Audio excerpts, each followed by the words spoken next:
সবাইকে স্বাগত জানাচ্ছি আমাদের হাতে থাকা সর্বশেষ আন্তর্জাতিক সংবাদ ও বিশ্লেষণে। আপনাদের সাথে আছি আমি আমির হামজা। মাত্র ১ ঘণ্টার মধ্যে ৭টি বিস্ফোরক বক্তব্য। একদিকে যুক্তরাষ্ট্রের প্রেসিডেন্ট ডোনাল্ড ট্রাম্প, অন্যদিকে ইরানের ভেতরে ক্ষমতার লড়াই, আর সেই সাথে হঠাৎ করে ঘোষণা হরমুজ প্রণালী খুলে দেওয়া হয়েছে। কিন্তু প্রশ্ন হল, এটি কি সত্যি শান্তির সংকেত নাকি ঝড়ের আগের নিস্তব্ধতা? কে সত্য বলছে আর কে খেলছে বিপজ্জনক রাজনৈতিক খেলা? আজকের এই লাইভ বুলেটিনে আমরা তুলে ধরব সেই গোপন বাস্তবতা যা বিশ্বকে ঠেলে দিতে পারে এক নতুন সংঘাতের দিকে। আসসালামু আলাইকুম প্রিয় দর্শক, এই মুহূর্তে আমরা এমন এক অগ্নিগর্ভ, উত্তপ্ত এবং বিশ্ব রাজনীতির কেন্দ্রবিন্দুতে থাকা সংকট নিয়ে হাজির হয়েছি, যেখানে একদিকে দাঁড়িয়ে আছেন যুক্তরাষ্ট্রের প্রেসিডেন্ট ডোনাল্ড ট্রাম্প আর অন্যদিকে পুরো ইরানি শাসন ব্যবস্থার শক্তিশালী বহুস্তরীয় নেতৃত্ব।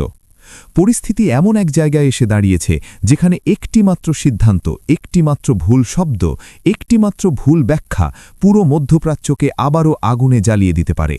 কিন্তু এর মাঝেই এসেছে একটা চমকপ্রদ বার্তা, ইরান নাকি খুলে দিয়েছে হরমুজ প্রণালী। হ্যাঁ প্রিয় দর্শক, সেই হরমুজ যার উপর নির্ভর করছে বিশ্বের তেলের সাপ্লাই লাইনের প্রায় ১/৩।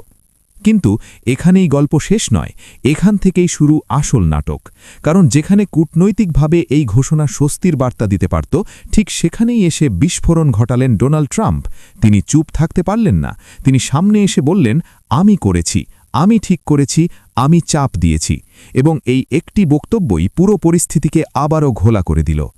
প্রিয় দর্শক, এখন প্রশ্ন হচ্ছে, ইরান কি সত্যিই হরমুজ খুলেছে, নাকি এটি শুধুই একটি রাজনৈতিক খেলা, নাকি এর পেছনে চলছে আরও গভীর, আরও বিপজ্জনক ক্ষমতার লড়াই? চলুন আমরা একেবারে ভেতরে ঢুকে বুঝে নিই এই জটিল সমীকরণ। প্রথমেই আসি ইরানের অভ্যন্তরীণ রাজনীতিতে। আজকের ইরান একক নেতৃত্বের দেশ নয়, বরং এখানে এখন স্পষ্টভাবে দেখা যাচ্ছে দুই ধরনের শক্তির সংঘর্ষ। একদিকে রাজনৈতিক ও কূটনৈতিক নেতৃত্ব, যারা চায় আলোচনা, সমঝোতা এবং একটি নিয়ন্ত্রিত উত্তেজনা। এই গ্রুপের মধ্যে রয়েছেন president Masoud Pezeshkian, parliament speaker Mohammad Ghalibaf এবং পররাষ্ট্রমন্ত্রী আব্বাস আরাগচ্ছি। এরা সরাসরি যুদ্ধ চায় না, এরা জানে যুদ্ধ মানে ধ্বংস, অর্থনৈতিক বিপর্যয় এবং আন্তর্জাতিক বিচ্ছিন্নতা। কিন্তু অন্যদিকে রয়েছে আরও শক্তিশালী, আরও কঠোর একটা শক্তি, IRGC অর্থাৎ ইসলামিক রেভলিউশনারি গার্ড কর্পস। এই বাহিনী শুধু অস্ত্রশক্তি নয়, এটি ইরানের ভেতরের সবচেয়ে প্রভাবশালী শক্তি। তাদের হাতে অস্ত্র আছে, সৈন্য আছে এবং সবচেয়ে গুরুত্বপূর্ণ, তাদের আনুগত্য সরাসরি সর্বোচ্চ নেতার প্রতি। এখন আসুন সেই সর্বোচ্চ নেতার কথায়। আলী খামেনি, যিনি এতদিন ইরানের সর্বোচ্চ ক্ষমতার প্রতীক ছিলেন, তার মৃত্যুর খবর এবং তার উত্তরাধিকারী মুস্তাফা খামেনি গুরুতর অসুস্থতা নিয়ে যে গুঞ্জন ছড়িয়ে পড়েছে, তা পুরো ক্ষমতার ভারসাম্যকে নাড়িয়ে দিয়েছে। বলা হচ্ছে, মুস্তাফা খামেনি বেঁচে থাকলেও তিনি কার্যত অদৃশ্য, ক্যামেরার সামনে আসার মতো অবস্থায় নেই।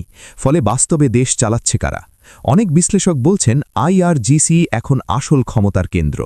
এবং এখানেই তৈরি হচ্ছে সবচেয়ে বড় সংঘাত।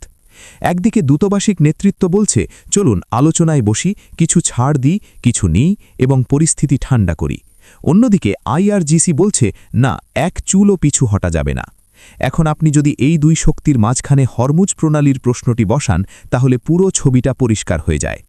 প্রিয় দর্শক, কয়েকদিন আগে পর্যন্ত হরমুজ প্রণালী নিয়ে যে নিয়ম ছিল তা খুব স্পষ্ট। যে কোনো জাহাজকে পার হতে হলে IRGC এর অনুমতি নিতে হবে। এই নিয়ম নতুন কিছু নয়, বহু বছর ধরেই এটি চলছে। কিন্তু হঠাৎ করে ঘোষণা এলো, হরমুজ খুলে দেওয়া হয়েছে, আনরেস্ট্রিক্টেড অ্যাক্সেস। শুনতে খুব ভালো লাগে, তাই না? মনে হয় যেন সব কিছু ঠিক হয়ে যাচ্ছে। কিন্তু বাস্তবতা হলো, এই ঘোষণার ভেতরে কোনো নতুনত্ব নেই। আগেও যদি আপনি অনুমতি নিয়ে যেতেন, আপনাকে যেতে দেওয়া হতো, এখনও তাই। তাহলে পরিবর্তনটা কোথায়? পরিবর্তনটা আসলে রাজনৈতিক বার্তায়। যখন ইরান চাপে পড়ে, বিশেষ করে অর্থনৈতিকভাবে, তখন তারা এমন বার্তা দেয় যাতে আন্তর্জাতিক বাজারে স্বস্তি ফিরে আসে। কারণ প্রতিদিন $450 মিলিয়ন ক্ষতি হচ্ছে ইরানের।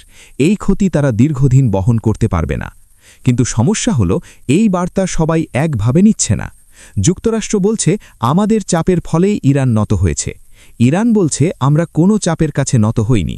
চীন বলছে, আমরা খুশি, কিন্তু আমাদের সঙ্গে কেউ কথা বলেনি।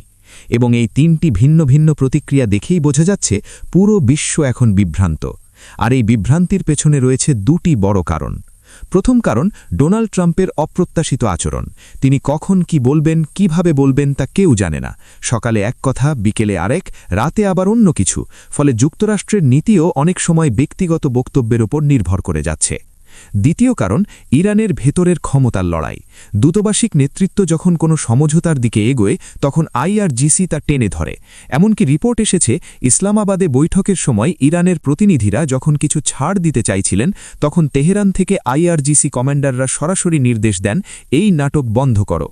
ভাবুন একবার প্রিয় দর্শক, একটা দেশের প্রতিনিধিরা আন্তর্জাতিক মঞ্চে বসে আলোচনা করছে আর সেই দেশেরই আরেকটি শক্তি তাদের থামিয়ে দিচ্ছে। এখন সামনে রয়েছে আরও বড় পরীক্ষা, আগামী সোমবারের বৈঠক। সেখানে কি হবে? সম্ভাবনা দুটি। প্রথমত, একটি ইতিবাচক ফলাফল আসতে পারে, বিশ্ব স্বস্তির নিঃশ্বাস ফেলতে পারে, হরমুজ নরমালভাবে চালু থাকতে পারে, অর্থনীতি কিছুটা স্থিতিশীল হতে পারে। দ্বিতীয়ত, আবারও সব ভেস্তে যেতে পারে। আইআরজিসি যদি মাঠে নেমে আসে তাহলে যে কোনো চুক্তি মুহূর্তেই ভেঙে পড়তে পারে। কারণ বাস্তবতা হল, চুক্তি যারা করে তারা সব সময় তা বাস্তবায়ন করে না, আর ইরানের ক্ষেত্রে এই ব্যবধানটাই এখন সবচেয়ে বড় ঝুঁকি। এবং এর মাঝেই ডোনাল্ড ট্রাম্প স্পষ্ট করে দিয়েছেন, ইরান হরমুজ খুলুক বা না খুলুক, যুক্তরাষ্ট্রের অবরোধ চলবে। এই একটি বাক্যই পুরো খেলার মোড় ঘুরিয়ে দিতে পারে। কারণ যদি অবরোধ থাকে তাহলে ইরানের উপর চাপ থাকবে, আর চাপ থাকলে ইরান আবারও কোনো নাটকীয় ঘোষণা দিতে পারে, আবারও উত্তেজনা বাড়তে পারে। প্রিয় দর্শক, এই মুহূর্তে আমরা এমন এক জায়গায় দাঁড়িয়ে আছি যেখানে প্রতিটি শব্দ, প্রতিটি সিদ্ধান্ত, প্রতিটি ঘোষণা বিশ্ব অর্থনীতি, জ্বালানি বাজার এবং আঞ্চলিক স্থিতিশীলতার উপর সরাসরি প্রভাব ফেলছে। হরমুজ প্রণালী শুধুমাত্র একটি জলপথ নয়, এটি এখন একটি রাজনৈতিক অস্ত্র, একটি কূটনৈতিক কার্ড এবং একটি মারকিক চাপের কেন্দ্রবিন্দু। আর এই খেলায় কে জিতবে, কে হারবে তা এখনও স্পষ্ট নয়। কিন্তু একটি বিষয় নিশ্চিত, এই সংঘাত এখানেই শেষ নয়, বরং এটি আরও গভীরে যাবে, আরও জটিল হবে এবং হয়তো আরও বিপজ্জনক হয়ে উঠবে। আমরা নজর রাখছি প্রতিটি আপডেটের ওপর, প্রতিটি পদক্ষেপের ওপর। আপনারা সঙ্গে থাকুন। আল্লাহ হাফেজ।